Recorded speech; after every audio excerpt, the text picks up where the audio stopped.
Everything around you is falling apart. You have no relationships anymore. The only relationship you have is really with your drug dealer. That's the only contact with a human being that I had for a long time. I felt so ashamed at where I was because I wasn't raised to be this type of person. My family is so different than where I ended up.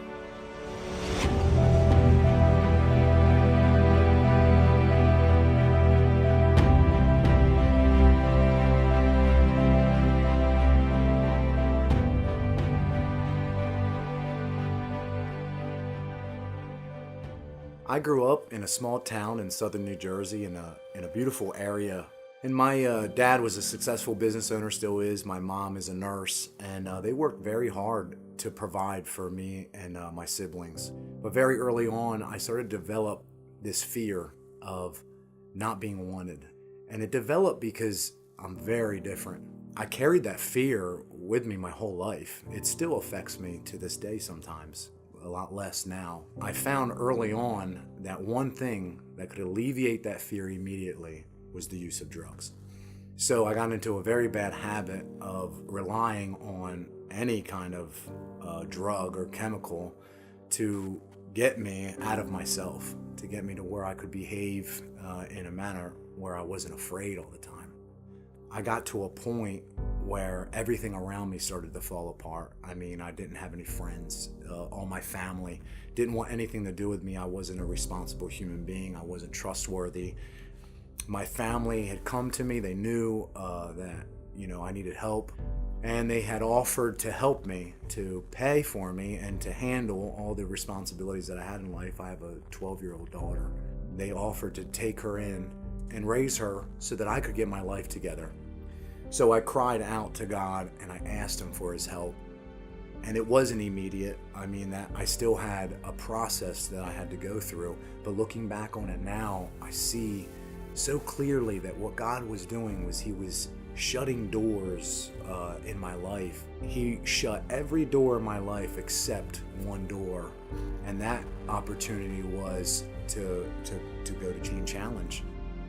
My sister told me that she was praying for me, and she was really afraid for my life, that I was going to lose my life in this process of drug use. While she was praying, God gave her a very clear vision.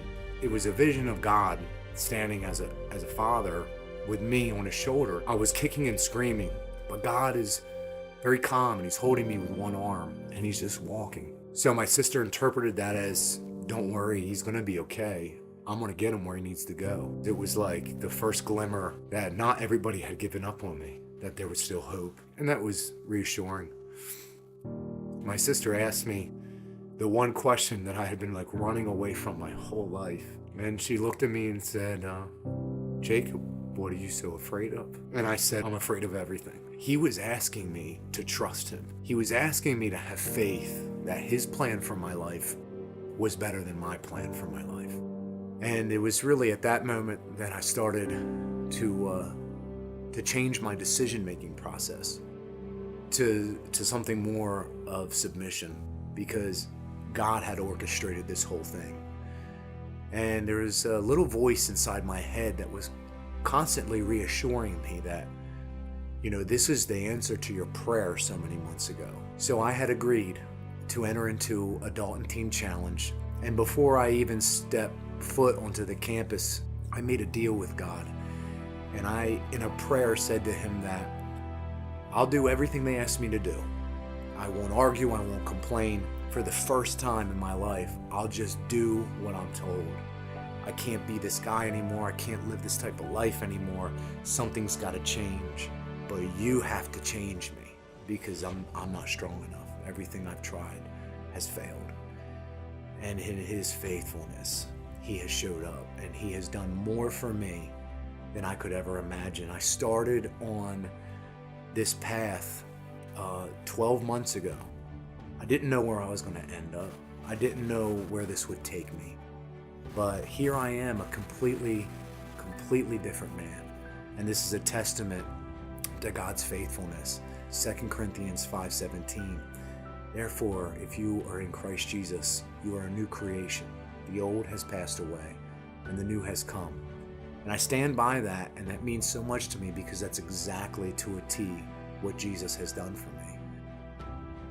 My name's Jacob, and this is my true story.